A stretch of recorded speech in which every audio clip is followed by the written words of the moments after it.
Você já deve ter ouvido falar que o Brasil está quebrado e que a culpa de tudo isso aí é do PT.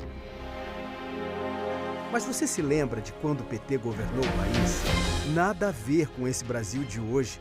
Os governos do PT geraram 20 milhões de empregos, aumentaram o salário mínimo como nunca, atraíram mais investimento internacional, fizeram o Brasil zerar a dívida externa, crescer, distribuir renda e se tornar a quinta maior economia do mundo. Era carro novo, fogão novo, geladeira nova, vida nova. Sem contar as reservas internacionais. Os governos do PT deixaram mais de 300 bilhões de dólares em caixa. É isso que tem evitado que o Brasil se afunde ainda mais. Então, toda vez que alguém falar foi o PT que quebrou o Brasil, não acredite. A verdade é que os governos do PT fizeram o Brasil crescer.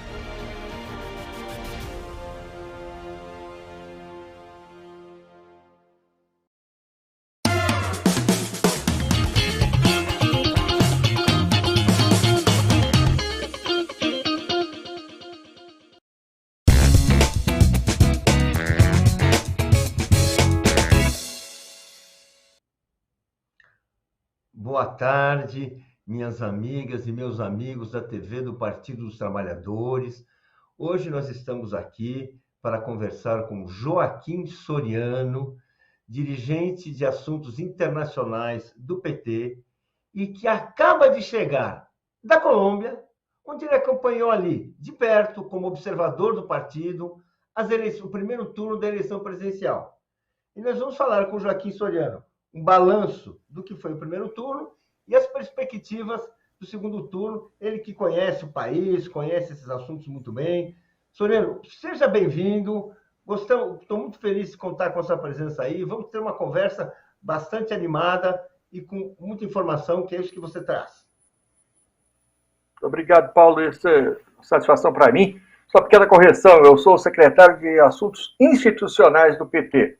E fui à Colômbia por interesse militante, partidário, do importante procedimento que vive hoje a Colômbia. Olha, então, nós tivemos no último fim de semana um resultado muito importante no primeiro turno, que foi uma vitória do candidato de esquerda, Guilherme Petro, por 40% dos votos, 40,4% dos votos na eleição. Primeiro colocado, uma distância bastante folgada, uma situação inédita para um candidato de esquerda, não é? Ou seja, que abre essa possibilidade, abre essa discussão de que a esquerda, pela primeira vez na sua história, vinha fazer um presidente de esquerda na Colômbia, coisa que nunca aconteceu. Queria que você comentasse, para começar a nossa conversa, nós vamos ter muitos assuntos para abordar mais daqui para frente, mas assim, como é que você vê a importância dessa eleição domingo? O que você viu na disputa lá na Colômbia? Como é que foi tudo isso? Pois não. Então, em 2018, o Petro foi para o segundo turno das eleições presidenciais contra o Duque, que é o atual presidente. Naquela oportunidade, o Petro chegou em segundo lugar, disputando a terceira vaga, disputando com o terceiro. Para essa eleição de 2022, o que tem de muito importante, na minha opinião, é que conseguiu organizar o Pacto Histórico, uma enorme coalizão de esquerda, uma frente de esquerda ampla. E se prepararam muito bem para as eleições de 2022. O processo eleitoral na Colômbia é bastante diferente do nosso. Eles têm anteriormente a eleição para a Câmara dos Deputados, né, o Senado Federal.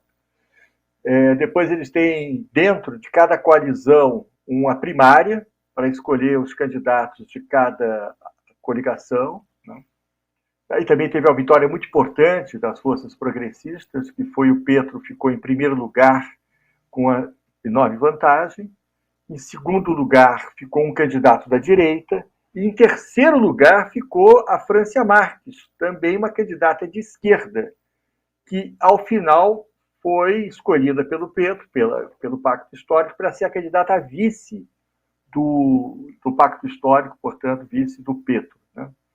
E eles se prepararam muito também estudando o que era a realidade econômica, social, institucional da Colômbia e eleitoral, né? Vocês sabem que a Colômbia é dominada há muitos e muitos anos por frações da direita institucional, da direita política, da direita social, e, portanto, nesses últimos anos eles descobriram que a fraude eleitoral na Colômbia é em escala industrial. Então eles separaram, um estudo muito bem feito, região por região da Colômbia, e classificaram em mais suscetíveis, menos suscetíveis às fraudes, e via de regra isso coincidia com as áreas do território colombiano que são até hoje ocupadas por bandas paramilitares, né? Aqui no Brasil a gente chama de milícias, né? Que tem uma vinculação estreita com o aparato institucional da direita, com o sistema econômico legal e com o sistema econômico, vou chamar como eles chamam, ilícito, né? Então, a fraude, por exemplo, era tão descarada que esses investigadores conseguiram detectar, digamos assim, provas documentais. Uma que foi mostrada lá numa exposição muito boa que eu tive a chance de participar. Eles pegam o boletim de urna, da urna do exterior, né, da urna de Atlanta, nos Estados Unidos. Essa urna, os números eram mais ou menos assim, nas eleições de 2018.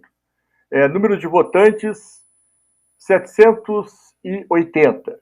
Número de votos, 782. Candidato Duque, 690 votos. Candidato Petro, 70 votos. Para o estranho, falou assim, nossa, uma fraude, porque o número de eleitor não bate com o número de votantes. Mas não é esse o grande problema. O grande problema é que eles analisaram, por exemplo, que o voto na Colômbia ele é um voto em papel, né? É uma folha grande, uma folha tamanho ofício, com a foto do candidato a presidente da vice, e cada pessoa pega, se identifica, pega o papel, marca um X na fotografia, deposita na urna, volta, pega o seu documento. Bom, isso eles calcularam que dura 1 minuto e meio, quando é rápido. E a urna fica aberta 8 horas por dia.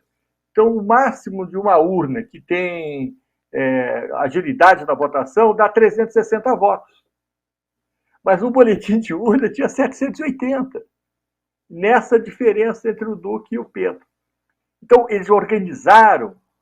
Isso não acontecia só no exterior, não. Acontecia também em território colombiano. Eles organizaram milhares de pessoas em toda a Colômbia, em toda a urna, para ter fiscalização, né? Para ter resto de colombianas, além da coligação do Pacto Histórico, da vitória do campo progressista, para fiscalizar as eleições. E já na eleição proporcional, essa vigia foi muito bem sucedida. Aí teve uma outra questão importante observada, é que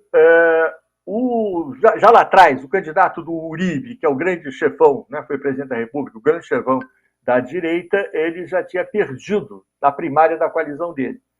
E o candidato mais forte, que representava, no certo sentido, a continuidade do governo Duque, mas, no entanto, tentava se afastar do governo Duque, porque esse era uma tragédia do ponto de vista econômico, social, institucional, e com pouca adesão, com pouco voto. Então, esse candidato, ele tentava se afastar do Duque, mas não dava. E surgiu um outro candidato de direita também, que é o que nós vamos falar, que ao fim e ao cabo foi para o segundo turno, o Hernandes.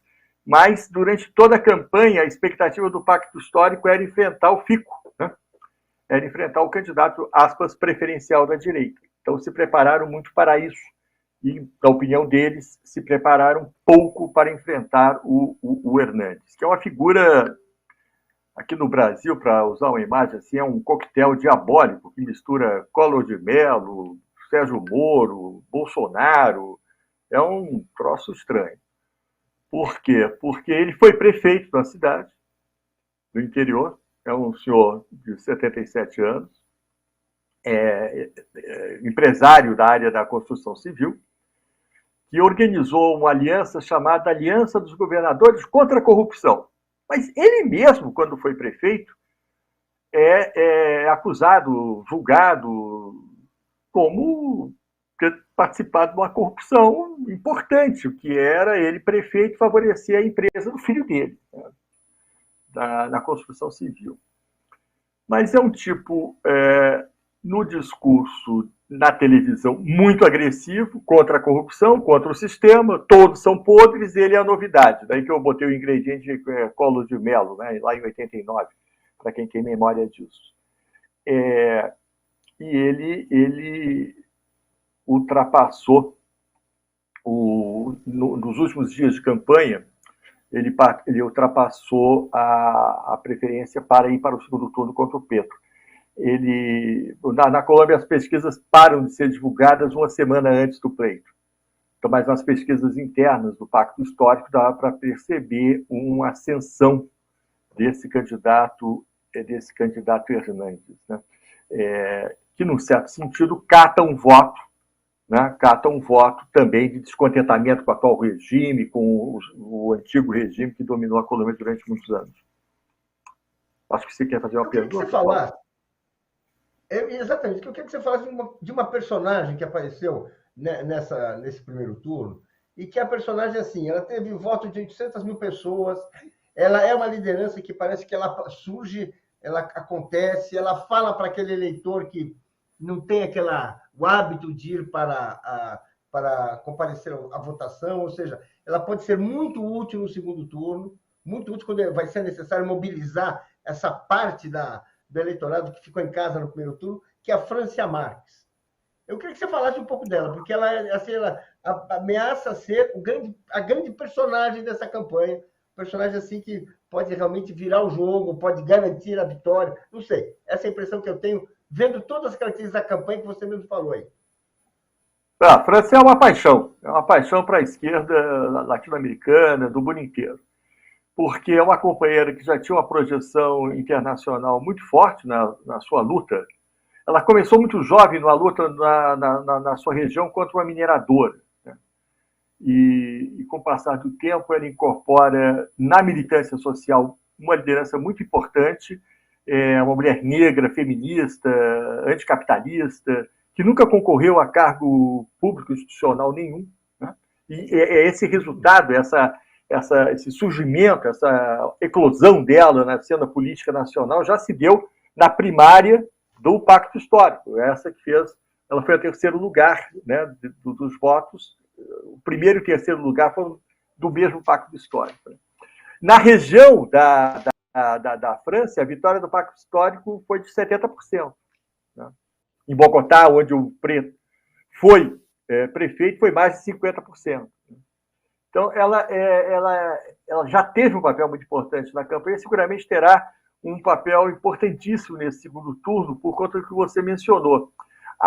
O voto da Colômbia não é obrigatório, né? Então, 45% dos que têm direito ao voto não foram votar, né? E, então, mesmo que no segundo turno tenda a uma coalizão político-institucional muito forte dos outros candidatos de direita em torno do Hernandes, mas tem a disputa de um voto que até agora não participou. E tem uma característica desse candidato à direita, porque ele é um sujeito assim, muito, muito truculento. Quando ele fala sozinho, é estilo Bolsonaro, é um horror. Mas o programa de governo que ele apresenta, quando ele lê o texto, é um personagem montado, né? Um personagem montado, uma campanha montada, ao estilo que já vimos em outras áreas do mundo, como essa outra direita se organiza. Mas o cara gosta de falar muito e repete que o lugar de mulher é em casa, né? Pô, isso é um contra... expressa o arraigamento a uma situação do patriarcado, do machismo, do colonialismo muito forte. E a França pode ser um porta-voz de uma alternativa a isso, de chamar as mulheres ao voto, fundamentalmente ao voto pela mudança. Lá a campanha toda é organizada em torno do tema que é o lema da campanha, não é? Que é câmbio por la vida, né? Mudança pela vida, a partir da vida, com a vida. E que é um contraponto fundamental, que é o desastre desse domínio do governo anterior, do neoliberalismo exacerbado, da perda galopante da soberania nacional, de uma economia baseada no extrativismo de gás, petróleo, minérios, e a ideia de uma nova Colômbia com desenvolvimento harmonioso, sustentável do ponto de vista ambiental, com distribuição de renda, com dar lugar às pessoas a uma vida nova e em paz, que é um tema muito importante na Colômbia, é muito forte. E é muito forte nessa situação para a grande maioria do povo, fundamentalmente para as mulheres. Então, França tem um papel e terá um papel muito importante nesse segundo turno e seguramente no futuro governo que oxalá consigamos. Eu queria que você falasse de um ponto também que chama atenção, que a Colômbia chama atenção para nós brasileiros, que é a guerra às drogas, que a Colômbia foi o cenário das grandes operações militares norte-americanas contra as drogas. Ali existem bases militares pelo país, 7 bases, se não me engano. Ou seja, é um país assim que tem... Não é que ele está sob ocupação americana, mas é quase sob ocupação militar americana, com 7 bases, né? Você não está ali assim, né? Você está sob ocupação. Eu queria falar da importância disso, do peso disso político, peso econômico, peso para a segurança nacional, para a soberania. Como uma mudança política na Colômbia pode assim enfrentar obstáculos que a gente não consegue imaginar estando de fora. Isso é muito importante, né? Porque, como nós sabemos, a Colômbia é um país belíssimo, com um povo extraordinário, né? É um país que tem costa atlântica, Caribe, Pacífico, tem, portanto, o litoral lindíssimo, tem o altiplano e tem a Amazônia. Não? Mas isso, desde há muito, foi, como você diz, ocupado militarmente pelos Estados Unidos. Essa última ofensiva que diz respeito a algumas décadas atrás, da guerra às drogas, é por conta, como todos sabemos, a coca ela nasce na cordilheira, no mundo inteiro ela nasce no ecossistema do altiplano. E o processamento dela como uso de droga ilícito é um dos maiores negócios do planeta. Tem muitos livros sobre isso e não preciso discorrer sobre o caso. Então, com base na guerra às drogas, os Estados Unidos ocupam militarmente, dinamita, solta bomba nas plantações, a população ali também, né? E a presença política, institucional, diplomática da Embaixada da Colômbia é um terror. Foi sempre um terror para o povo colombiano. Né? Você sabe, inclusive, que faz parte da estratégia do imperialismo estadunidense desde há muito, que, como vocês sabem, o mapa da Colômbia ele vai integrar com o Panamá na América Central. Né? Então, tem uma divisa terrestre, onde tem uma floresta que é uma das mais bem preservadas do planeta. Né? Então, a floresta da divisa é preservada com muito interesse do imperialismo estadunidense, que ela serve como uma barreira, aspas, né? um muro, aspas, de contenção de mobilidade entre o continente sul-americano e a América Central. Pois bem, nessas eleições, eu não vi a presença ostensiva, nem pela mídia, nem pela presença física na cidade, dessa intervenção estadunidense. Mas me parece, e aí é uma suspeição, e aí, digamos, como diz um conhecido nosso, muito amigo, embaixador, o senhor acredita em teoria conspiratória? Ele falou, não, eu só acredito em teoria conspiratória quando ela é bastante convincente. Mas tudo indica que a estratégia nessas eleições é a ajuda e a construção desse personagem, dessa candidatura do Hernandes, né, para disputar a presidência da República, do tipo manter simplesmente o apoio ao candidato do Uribe, o candidato do Duque, não vai funcionar. Né? A potência do pacto histórico é muito grande.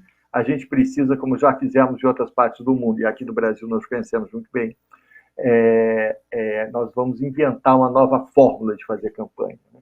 E um forte indício disso é que esse sujeito, né, o Hernandes, ele aparecia na população. Você sabe como nós somos, né? Como estamos em outros lugares. A gente caminha pelas ruas, conversa com as pessoas e com a juventude, e pega o Uber, pega o táxi, entra no restaurante, conversa com, em geral, jovens que estão trabalhando nesses serviços, né?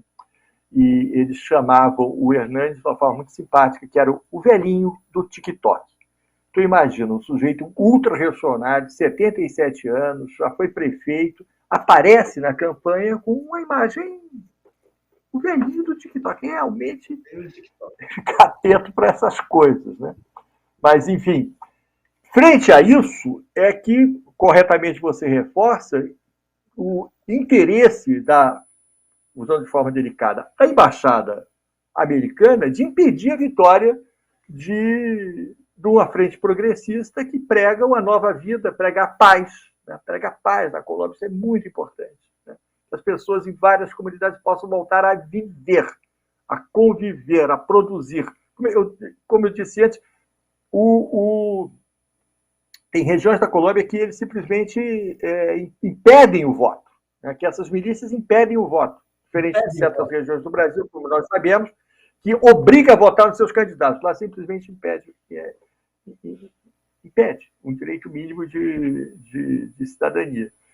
Então, é um grau de opressão, né, brutal. E manter sob o domínio, sobre a esfera de influência, de brutal influência, a Colômbia deve ser o interesse muito forte dessa embaixada.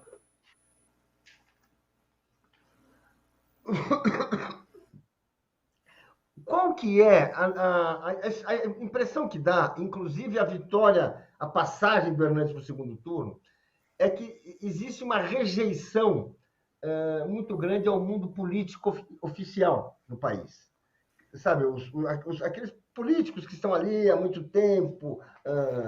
E teve um elemento na história recente da Colômbia, que foi aquele paro geral que durou meses em 2021, que é assim, muitas pessoas me dizem, olha, tem um marco divisório ali, que foi uma greve, uma paralisação. Eu queria até que você explicasse como é que foi, as reivindicações, que movimentou trabalhadores, depois indígenas, e assim, virou uma insurreição, quase aspas, uma insurreição. Uma insurreição que não teve, mas que é características de greve geral, aqueles protestos assim. Como é que foi isso, a importância disso, que saldo isso deixou, o que a gente teve disso aí? Porque eu acho que isso tem muito a ver com a França, tem muito a ver com essas coisas assim que nós estamos vendo aí, né? Essas lideranças que emergem, né? Certamente, né? Enfim. Muito bem, Paulo, você é muito bem lembrado, porque você fica pensando assim, como é que se consegue uma baita unidade da esquerda, do campo progressista na Colômbia, porque, como você sabe, nem sempre é fácil, né? Vivendo aqui no Brasil às vésperas da consolidação da nossa frente, é muito difícil, né? Da Colômbia também, né? Mas dessa vez eu acredito fortemente que o vínculo essencial é por essa gigantesca pressão social do paro de 21. Né? O paro ele não foi diretamente dirigido por nenhuma organização política pré-existente, né? Claro, com a presença dessas organizações políticas, dessas organizações sociais, mas lá eles comentavam assim, a primeira linha, né? A primeira linha que foi para a rua era uma garotada muito descontente.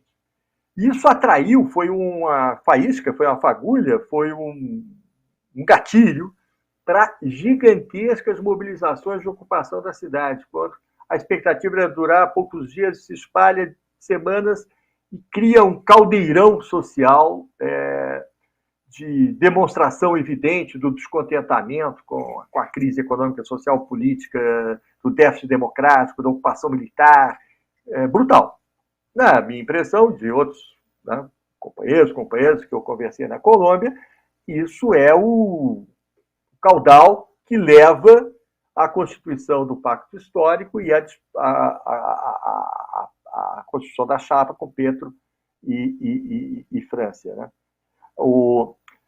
E teve uma coisa muito importante no domingo de noite, quando saiu o resultado eleitoral, o Pacto Histórico convidou as delegações internacionais ali presentes, as direções dos partidos, enfim, tinha um salão do hotel que aguardávamos a fala do Petro, né, sobre o balanço do primeiro turno.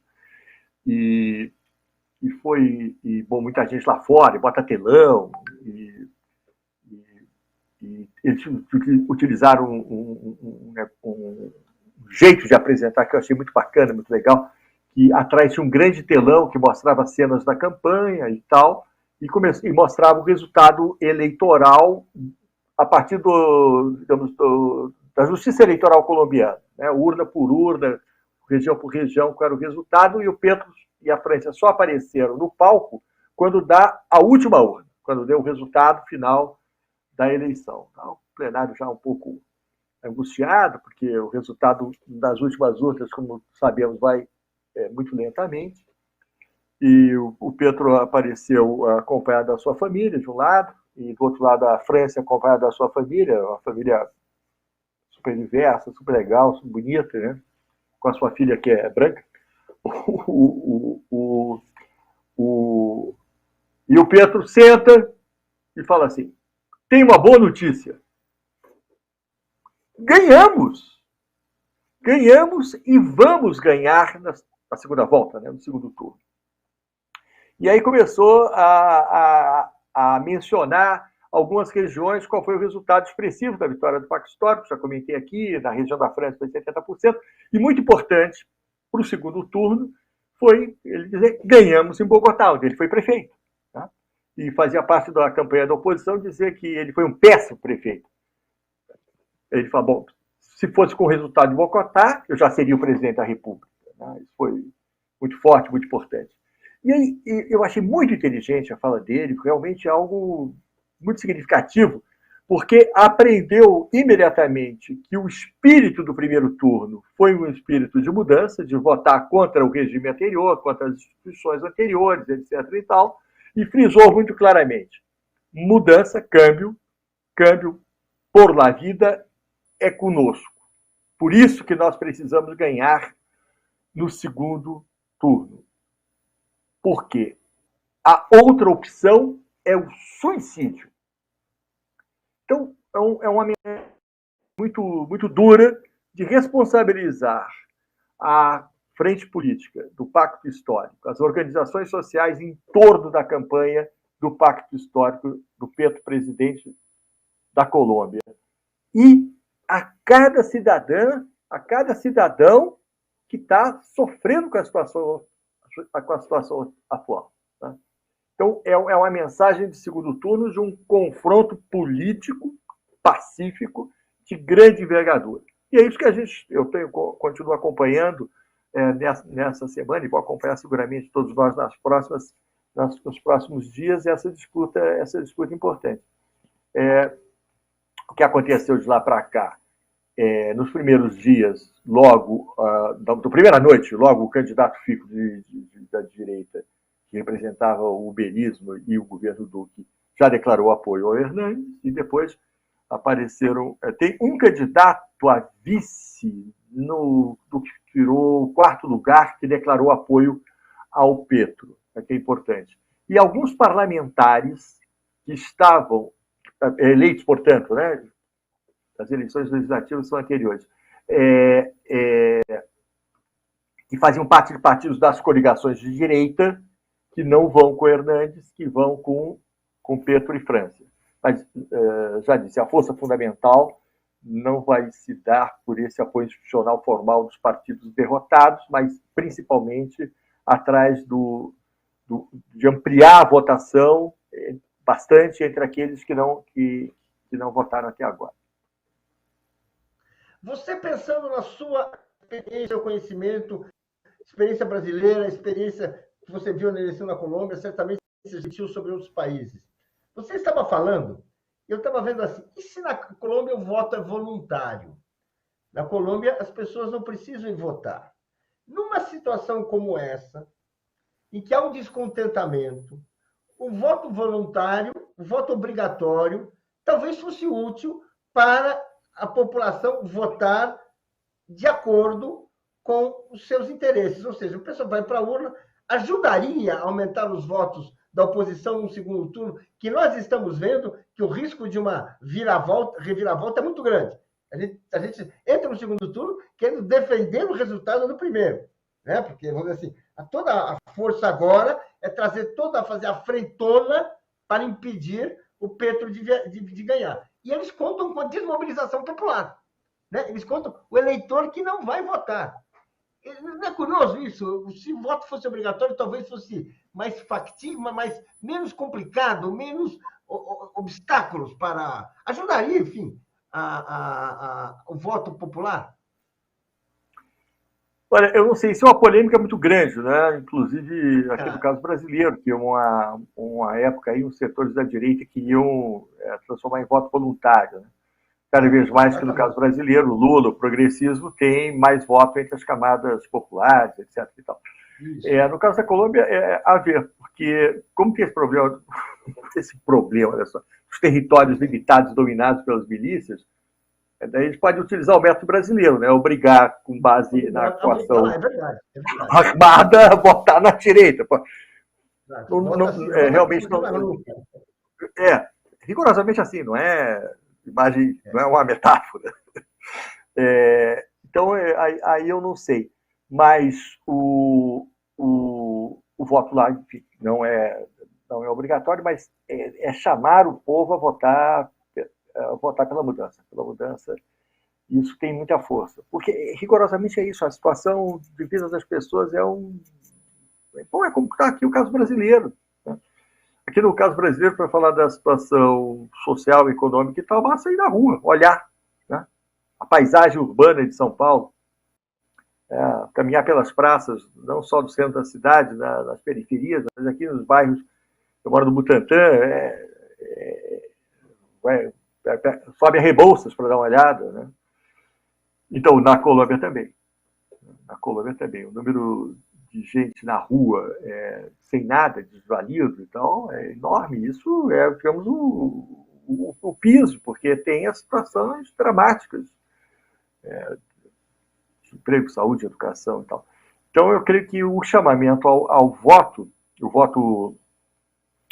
não obrigatório pode ser importante. Porque, por exemplo, nos dias prévios que eu estava lá, que assisti algumas conferências muito interessantes do pessoal do Pacto Histórico e tal, tem frases assim, pessoal, que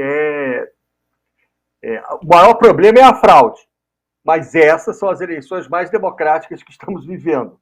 Então, fica uma coisa assim, bom, mas a eleição mais democrática com essa iminência da fraude, é a iminência mais tranquila, é a votação mais pacífica, com ameaças de morte na véspera das eleições aos candidatos, né, ao Petro e à França, a eleição mais democrática, com parâmetros colombianos, né?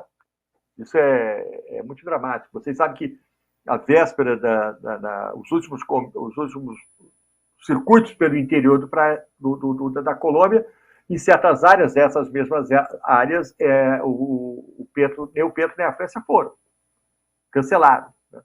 E mesmo no último comício em Bogotá, eles estavam usando roupa de proteção e do lado uma segurança com escudo de aço.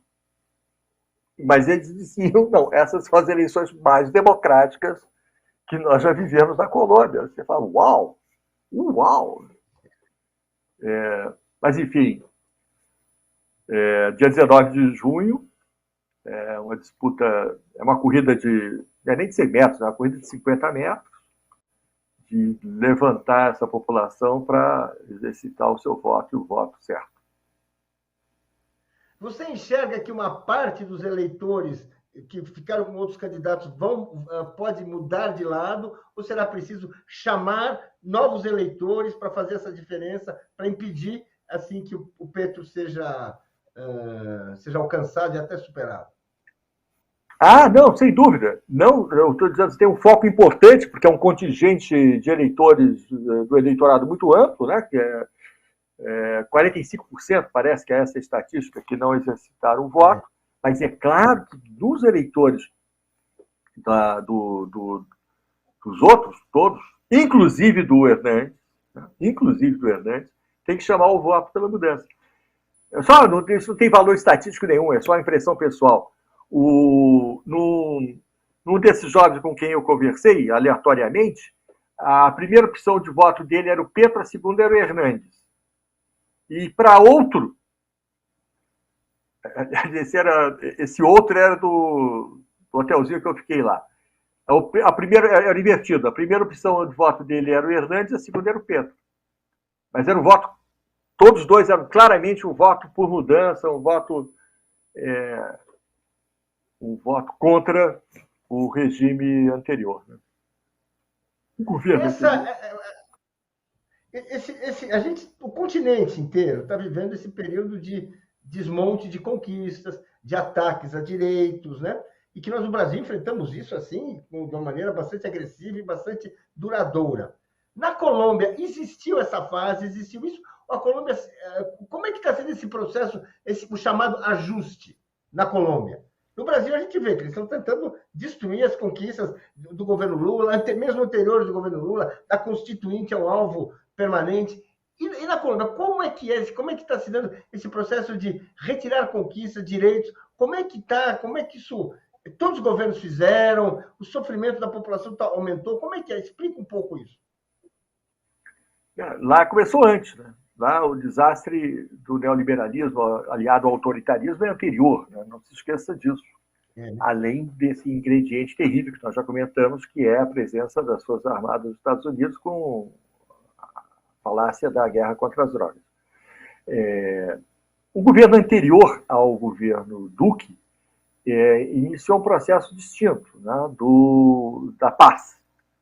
Você sabe que durante muitos anos conviveu na Colômbia uma tentativa de guerrilha rural, inclusive com o domínio de territórios muito importantes, proporcionalmente, né? Dizem que a guerrilha de esquerda, né, na Colômbia, a FARC, ele tinha 30% do território, né? Mas isso tudo teve um processo de paz, de desmilitarização, de transformar em partido político. Então tem essa coisa, esse ingrediente, além do desmonte de alguma vez um Estado com alguma preocupação social. Né? Mas é uma situação catastrófica. Ademais, é isso, é um território para exploração física, né? Da economia primária, né? De ultraexploração das mineradoras, da parte ilícita da economia. É um desprezo muito grande pelas condições de vida, pela quase inexistência de um contingente de trabalhadores e trabalhadoras com o mínimo de dignidade. Muito semelhante ao que foi o desmonte do Brasil de 16 para cá, só que muito mais longo no tempo. Isso é muito contraditório com a situação do país, do povo, da economia, que pode ser, né? Apresentar um futuro para a Colômbia tem condições econômicas, sociais, culturais, para erguer uma grande nação, um grande povo.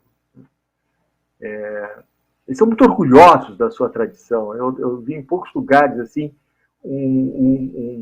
um apego às tradições milenares, né, do regime pré-hispânico, das suas culturas diversas. Né? É um troço lindo, é um país lindo de morrer, é apaixonante. E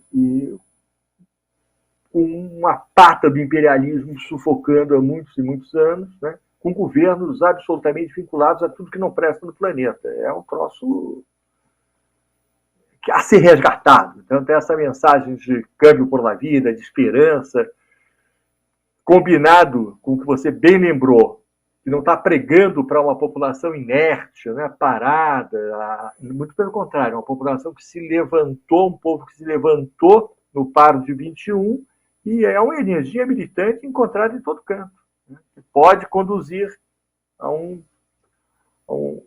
um confronto político pela mudança muito sério nesses próximos dias. Enfrentando um inimigo muito poderoso, não estou subestimando, de jeito nenhum. Nem estou dizendo que a vitória é absolutamente certa, mas o processo vivido hoje, vou falar assim, de uma certa forma, ele é irreversível. É uma grande conquista.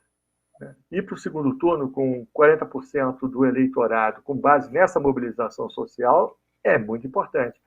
Nesse processo todo do Pacto Histórico, outro aspecto que eu esqueci de falar, mas sempre é bom mencionar, eu encontrei vários deputados, deputadas, senadores jovens, da nova geração da esquerda colombiana, que seguramente terá um futuro importante pela frente. Né?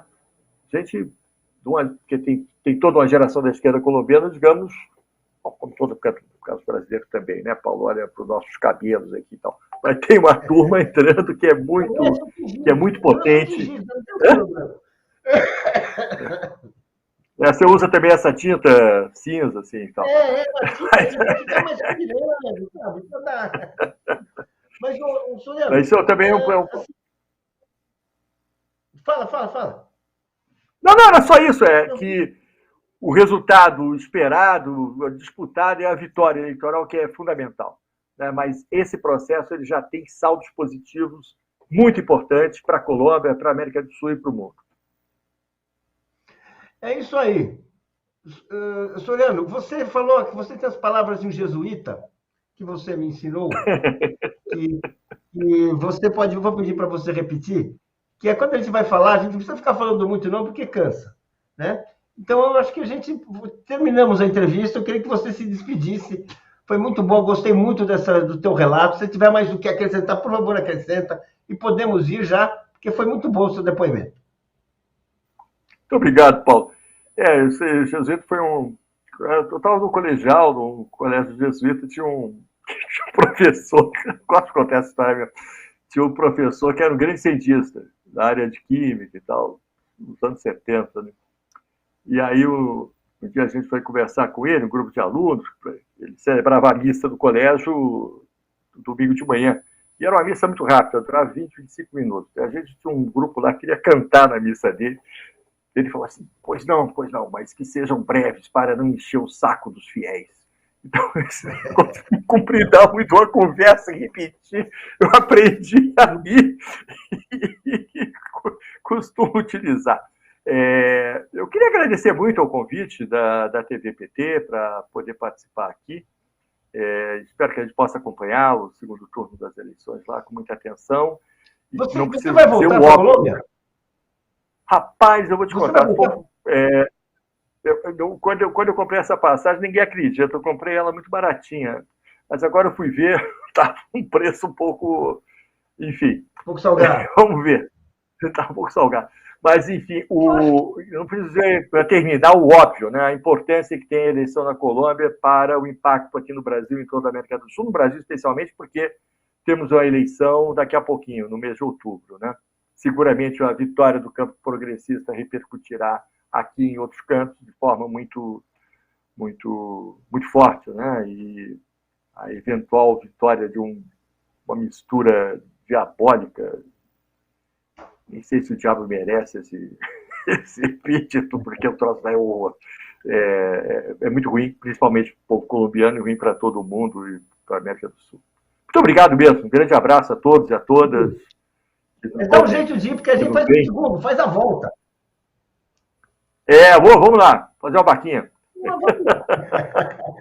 Tá bom. Até. Um abraço. Tchau. Muito obrigado. Abraço.